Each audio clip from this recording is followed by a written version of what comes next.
Good morning all. ഞാൻ Ramakrishnan T B MD and CEO shareable securities limited ആണ്. ഒപ്പം SEBI registered research analyst കൂടിയാണ്. ഈ ഓഡിയോ കേട്ടതിന് ശേഷം ഡിസ്ക്ലെയിമർ കൂടി വായിച്ചു നോക്കണമെന്ന് താല്പര്യപ്പെടുന്നു. ഏഷ്യൻ മാർക്കറ്റ് സെൻറ്റിമെൻറ്റ് നോക്കുകയാണെങ്കിൽ നമ്മൾ ഇന്ന് സ്ലൈറ്റ്ലി വീക്ക് ഓപ്പണിങ്ങിനാണ് സാധ്യത കൂടുതൽ. പക്ഷേ ഇന്നും നമ്മൾ വീക്ക് ഓപ്പണിങ്ങിന് ശേഷം വൊളാട്ടിലിറ്റിയോട് കൂടി മാർക്കറ്റ് വീണ്ടും മുന്നേറുന്നുള്ള എക്സ്പെക്റ്റേഷനാണ്. ഇന്നലത്തെ മാർക്കറ്റിലെ പൊസിഷൻ ബിൽഡപ്പ് ഒക്കെ വെച്ച് നോക്കുകയാണെങ്കിൽ തീർച്ചയായിട്ടും നിഫ്റ്റി ഒരുപക്ഷെ ഇന്ന് 24,000 മുകളിലേക്ക് പോകാനുള്ള ചാൻസസ് ഉണ്ട്. അല്ലെങ്കിൽ അടുത്ത ദിവസങ്ങളിൽ തീർച്ചയായിട്ടും 24,000 മുകളിലേക്ക് പോകുന്നുള്ളൊരു എക്സ്പെക്റ്റേഷനാണ് FN ഡാറ്റയൊക്കെ വെച്ച് അനലൈസ് ചെയ്യുമ്പോൾ നമുക്ക് കാണാൻ സാധിക്കുന്നത്. ഇന്നലെ അമേരിക്കൻ മാർക്കറ്റുകൾ നോക്കുകയാണെങ്കിൽ സ്ലൈറ്റ്ലി ബെറ്റർ ആയിട്ടാണ് അമേരിക്കൻ മാർക്കറ്റുകളെല്ലാം തന്നെ ക്ലോസ് ചെയ്തിട്ടുള്ളത്. S&P 500 അതുപോലെ തന്നെ നാസ്ഡാക്ക് ഇൻഡെക്സ് ഒക്കെ ബെറ്റർ ആയിട്ടാണ് ക്ലോസ് ചെയ്തിട്ടുള്ളത്. അതുപോലെ തന്നെ ടെക്നോളജി സ്റ്റോക്കുകളും ബെറ്റർ ആയിട്ട് തന്നെയാണ് ഇന്നലെ ക്ലോസ് ചെയ്തിട്ടുള്ളത്. മൈക്രോസോഫ്റ്റ് പുതിയ റെക്കോർഡ് ഹൈയിലാണ് ക്ലോസ് ചെയ്തിട്ടുള്ളത്. ഒപ്പം ആമസോൺ പുതിയ റെക്കോർഡ് ഹൈയിലും അതോടൊപ്പം തന്നെ ആമസോണിൻ്റെ market cap $2 trillion US cross ചെയ്തിരിക്കുകയാണ്. വളരെ പോസിറ്റീവായിട്ട് ന്യൂസ് ഫ്ലോസ് ആണ്. അമേരിക്കയിൽ നാളെ പുറത്തു വരുന്ന പേഴ്സണൽ കൺസംഷൻ എക്സ്പെൻഡിച്ചർ ഇൻഡെക്സ് ആണ്, ഇൻഫ്ലേഷൻ റിലേറ്റഡ് ഡാറ്റയാണ്. ഇതാണ് എല്ലാവരും ഉറ്റുനോക്കിക്കൊണ്ടിരിക്കുന്നത്. ഈ ഡാറ്റ ബിലോ എക്സ്പെക്റ്റേഷൻ വരികയാണെങ്കിൽ തീർച്ചയായിട്ടും വീണ്ടും പോസിറ്റീവായിട്ടുള്ളൊരു ഇമ്പാക്റ്റാണ് അമേരിക്കൻ മാർക്കറ്റ് നൽകാൻ പോകുന്നത്. അതോടൊപ്പം തന്നെ അത് ഗ്ലോബൽ മാർക്കറ്റുകളിലും ഒരു പക്ഷേ പോസിറ്റീവ് സെൻറ്റിമെൻറ്റ് ക്രിയേറ്റ് ചെയ്തേക്കാം. ഇന്നലെ യൂറോപ്യൻ മാർക്കറ്റുകളെല്ലാം തന്നെ വീക്കായിരുന്നു. അതോടൊപ്പം തന്നെ ഏഷ്യൻ മാർക്കറ്റുകൾ ഇന്നലെ ഓൾമോസ്റ്റ് എല്ലാ മാർക്കറ്റുകളും ബെറ്റർ ആയിരുന്നു. പക്ഷേ ഇന്ന് ഓൾമോസ്റ്റ് എല്ലാ മാർക്കറ്റുകളും വീക്കായിട്ടാണ് മോർണിംഗിൽ ട്രേഡ് ചെയ്യുന്നത്. നമ്മുടെ നിഫ്റ്റിയും അതുപോലെ തന്നെ സെൻസസ് ഒന്നിലെ പുതിയ റെക്കോർഡ് ഹൈറ്റ് ചെയ്തിരിക്കുകയാണ്. ഒപ്പം നമ്മൾ കമോഡിറ്റികൾ നോക്കുകയാണെങ്കിൽ കമോഡിറ്റികളെല്ലാം തന്നെ ഇന്നലെ വീക്ക് ക്ലോസിംഗ് ആണ്. ഇന്ന് മോർണിംഗിലും വീക്കായിട്ട് തന്നെയാണ് ട്രേഡ് ചെയ്യുന്നത്. ഡോളർ സ്ട്രെങ്ത് ആണ്. കാരണം എമർജിംഗ് മാർക്കറ്റ് കറൻസികളായിട്ട് നോക്കുകയാണെങ്കിൽ ഡോളർ സ്ട്രെങ്തൻ ചെയ്യാണ്. അതോടൊപ്പം തന്നെ യൂറോന് എഗൻസ്റ്റും ഡോളർ സ്ട്രെങ്തൻ ചെയ്യാണ്. തീർച്ചയായിട്ടും ഗോൾഡിന് നെഗറ്റീവ് ആണ്. ഡോളർ വീക്കൻ ചെയ്യുന്നതാണ് എപ്പോഴും ഗോൾഡിൻ്റെ പോസിറ്റീവ്. അതുകൊണ്ട് തന്നെ ഗോൾഡിൽ ചെറുതായിട്ടൊരു സെല്ലിംഗ് പ്രഷർ ഉണ്ട്. ഇപ്പോൾ $2,310 പെർ ഔൺസിനാണ് ഓഗസ്റ്റ് ഫ്യൂച്ചേഴ്സ് ഗോൾഡ് ട്രേഡ് ചെയ്യുന്നത്. ഇനി നമ്മൾ മറ്റ് ന്യൂസ് ഫ്ലോസ് ഒക്കെ നോക്കുകയാണെങ്കിൽ കറൻസികളെല്ലാം തന്നെ US ഡോളറിന് അഗൻസ്റ്റ് ഫാൾ ചെയ്യുകയാണ്. 38 വർഷത്തെ ലോവസ്റ്റ് റേഞ്ചിലാണ് ജാപ്പനീസ് യെൻ വന്നിരിക്കുന്നത്. നമ്മുടെ കറൻസിയും ഇന്നലെ ലോവർ റെക്കോർഡ് ക്ലോസിംഗ് ആണ്. മറ്റ് ഓൾമോസ്റ്റ് എല്ലാ കറൻസികളും ഡോളറിന് അഗൻസ്റ്റ് ആയിട്ട് വീക്കായിട്ടാണ് ട്രേഡ് ചെയ്യുന്നത്. ഇത് സൂചിപ്പിക്കുന്നത് ഡോളറിൻ്റെ ഡോമിനൻ്റ് പൊസിഷൻ തന്നെയാണ് ഇപ്പോഴും. പല ന്യൂസുകളൊക്കെ മുമ്പുണ്ടായിരുന്നു ഡോളർ വീക്കൻ ചെയ്യും, വലിയ രീതിയിൽ പ്രശ്നങ്ങളുണ്ടാകും. പക്ഷേ ഇപ്പോഴത്തെ സിറ്റുവേഷനൊന്നും അതല്ല സൂചിപ്പിക്കുന്നത്. നമ്മുടെ കറൻസി വീക്കൻ ചെയ്യുന്നത് തീർച്ചയായിട്ടും നമ്മുടെ എക്സ്പോർട്ടിംഗ് കമ്പനികളെ സംബന്ധിച്ച് പോസിറ്റീവ് ആണ്. പ്രത്യേകിച്ച് ഡ്രഗ് എക്സ്പോർട്ടിംഗ് കമ്പനികൾ അതുപോലെ തന്നെ IT കമ്പനികൾ. ഈ രണ്ട് സെക്ടറാണ് ഏറ്റവും കൂടുതൽ പോസിറ്റീവ്ലി ഇമ്പാക്റ്റഡ് ആകുമ്പോൾ പോകുന്നത്. റുപ്പി വീക്കൻ ചെയ്യുമ്പോൾ വലിയ രീതിയിൽ വീക്കൻ ചെയ്യില്ല എന്നുള്ള എക്സ്പെക്റ്റേഷൻ തന്നെയാണ്. എന്നിരുന്നാലും ഓവറോൾ ഈ വരുന്ന ന്യൂസുകൾ ഫാർമസ്യൂട്ടിക്കൽ സെക്ടറിനും IT സെക്ടറിനും പോസിറ്റീവ് ആയിട്ടുള്ള ന്യൂസാണ്.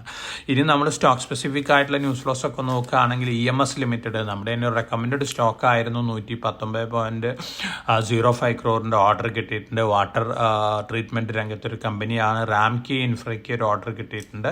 പവർ ഗ്രിഡിൽ നിന്നാണ്. ഒന്നല്ല 2 ഓർഡേഴ്സാണ്. 107.39 കോടിയും അതുപോലെ തന്നെ 23.8 കോടി ഓർഡേഴ്സാണ് പവർ ഗ്രിഡിൻ്റെ സബ്സിഡറിയിൽ നിന്നാണ് കിട്ടിയിരിക്കുന്നത്. അതുപോലെ തന്നെ JSW എനർജിയുടെ subsidiary power purchase agreement sign ചെയ്തിട്ടുണ്ട്. 1,325 മെഗാവാട്ടാണ് ടോട്ടൽ ഇതിൻ്റെ capacity power purchase agreement sign ചെയ്തിട്ടുള്ളത്. JSW എനർജിനെ സംബന്ധിച്ച് പോസിറ്റീവ് ആണ്. അതോടൊപ്പം തന്നെ ടിറ്റഗ്ര റെയിൽവേ സിസ്റ്റത്തിൻ്റെ പ്രൊമോട്ടർ ബ്ലാക്ക് റോക്കിന് 9.46 ലക്ഷം ഷെയറുകൾ വിറ്റിട്ടുണ്ട്. 153.12 കോടി റേസ് ചെയ്തിരിക്കുകയാണ്. ഫോറിൻ പോർട്ട്ഫോളിയോ ഇൻവെസ്റ്റേഴ്സും വലിയ രീതിയിൽ ബുള്ളിഷ് ആയിക്കൊണ്ടിരിക്കുകയാണ് റെയിൽവേ റിലേറ്റഡ് സ്റ്റോക്കുകളിൽ. നമ്മുടെ തന്നെ ഒരു ടോപ്പ് പിക്കുകളിൽ ഒന്നാണ്. നമ്മുടെ ഇൻവെസ്റ്റേഴ്സിന് ധാരാളം റിട്ടേൺ കിട്ടിയിട്ടുള്ളൊരു സ്റ്റോക്കാണ് ടിറ്റഗ്ര റെയിൽവേ സിസ്റ്റം. $2,000 പെർ ഷെയർ അടുത്ത ദിവസങ്ങൾ ക്രോസ് ചെയ്യാനുള്ള ചാൻസസ് ആണ് കാണുന്നത്. SJVN MOU സൈൻ ചെയ്തിട്ടുണ്ട്. AM അമോണിയ ലിമിറ്റഡ് ആയിട്ടുള്ള ഗ്രീൻ അമോണിയ പ്ലാന്റുകൾക്ക് വേണ്ടിയാണ്. സ്ലൈറ്റ്ലി പോസിറ്റീവ് ആണ്. RVNLന് കേരളത്തിൽ നിന്നൊരു ഓർഡർ കിട്ടിയിട്ടുണ്ട്. കൺസോർഷ്യയാണ് കേരളത്തിലത്തെ ഒരു കമ്പനിയായിട്ട്. 186.47 കോടി രൂപയുടെ ഓർഡറാണ്. KEC ഇന്റർനാഷണൽ 1,025 കോടി രൂപയുടെ ട്രാൻസ്മിഷൻ ആൻഡ് ഡിസ്ട്രിബ്യൂഷൻ അതുപോലെ തന്നെ കേബിൾസിൻ്റെ ഓർഡർ ഓർഡർ കിട്ടിയിട്ടുണ്ട്. കേസിനെ സംബന്ധിച്ച് പോസിറ്റീവാണ്. ബഡ്ജറ്റിൽ ഗവൺമെൻറ് വലിയ രീതിയിലുള്ള വയബിലിറ്റി സപ്പോർട്ട് കൊടുക്കുന്ന പറയുന്നത് fund viability gap funding support കൊടുക്കുന്ന പറയുന്നത് advanced ultra super critical technology ഉപയോഗിച്ച് തെർമൽ പ്ലാന്റുകൾ ഉണ്ടാക്കുന്ന കമ്പനികളെ സംബന്ധിച്ച് പോസിറ്റീവ് ആയിരിക്കാം. BHEL NTPC ആണ് ഈ രംഗത്തുള്ളത്. തീർച്ചയായിട്ടും പോസിറ്റീവ് ന്യൂസ് പോസിറ്റീവ്ലി ഇമ്പാക്റ്റഡ് ആവാൻ ചാൻസ് ഉള്ള ഒരു ന്യൂസാണിത്.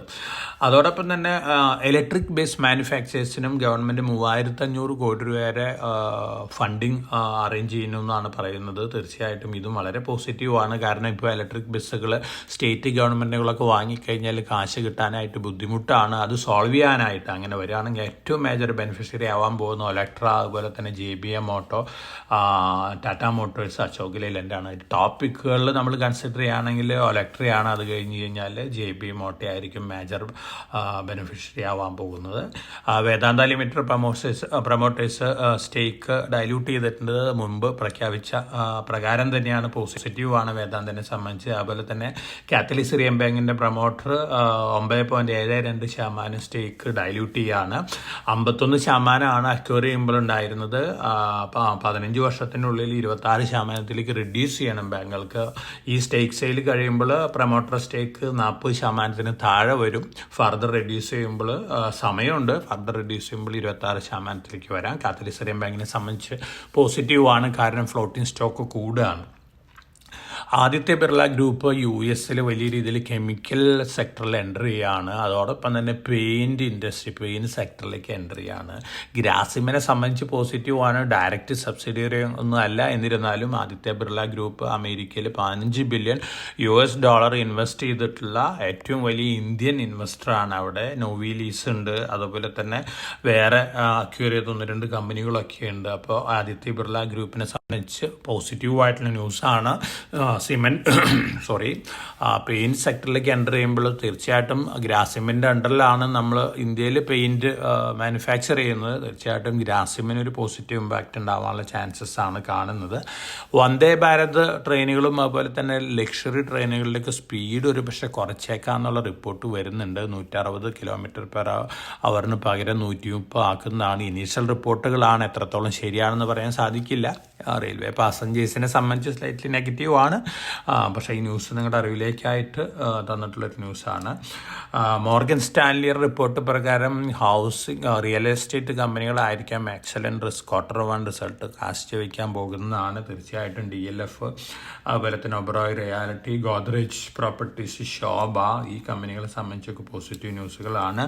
ഒപ്പം എയർ കണ്ടീഷൻ മാനുഫാക്ചറേഴ്സും വലിയ രീതിയിലുള്ള Q1 റിസൾട്ട് കാഴ്ചവെക്കുന്നതാണ് പൊതുവെ വിലയിരുത്തുന്നത്. അങ്ങനെ വരികയാണെങ്കിൽ വോൾട്ടാസ്, അതുപോലെ തന്നെ ജോൺസൺ കൺട്രോൾ, ഹിറ്റാച്ചി, അതുപോലെ തന്നെ ബ്ലൂ സ്റ്റാർ, ഈ കമ്പനികളെ സംബന്ധിച്ച് പോസിറ്റീവ് ആവാം. BSEയിൽ എന്നൊരു SME ലിസ്റ്റിംഗ് ഉണ്ട്. Nutrica അല്ലെങ്കിൽ ദിണ്ടുഗൽ ഫാം പ്രൊഡക്റ്റ് ലിമിറ്റഡ് ആണ്. 54 രൂപയ്ക്കാണ് ഇഷ്യൂ പ്രൈസ് വന്നിരുന്നത്. ഇന്ന് ലിസ്റ്റിംഗ് ആണ്. 120 രൂപ മുതൽ 130 രൂപ റേഞ്ചിൽ ലിസ്റ്റ് ചെയ്യുന്നതാണ് എക്സ്പെക്റ്റേഷൻ. 2000 മാർക്കറ്റിലോട്ട്. സൗത്ത് ഇന്ത്യയിൽ നിന്നുള്ള നല്ലൊരു കമ്പനിയാണ് SMEയിൽ വരുന്നത്. അപ്പോൾ SMEയിൽ ഇൻവെസ്റ്റ് ചെയ്യുന്ന ഇൻവെസ്റ്റേഴ്സിനെ സംബന്ധിച്ച് Nutrica അല്ലെങ്കിൽ ദിണ്ടുഗൽ ഫാം പ്രൊഡക്റ്റ് ലിമിറ്റഡ് വാങ്ങി വെക്കുന്നതായിരിക്കും. അപ്പോൾ മാർക്കറ്റ് നമ്മൾ എക്സ്പെക്ട് ചെയ്യുന്നു ഇന്നും വൊളാറ്റിലിറ്റി തന്നെയാണ്. നിഫ്റ്റിയുടെ ഇപ്പോഴത്തെ ഒരു സെൻറ്റിമെൻറ്റും ഒക്കെ മാർക്കറ്റ് സെൻറ്റിമെൻറ്റൊക്കെ വെച്ച് നോക്കുകയാണെങ്കിൽ റുപ്പി ഡിപ്രിസിയേഷനൊക്കെ ഉണ്ട്.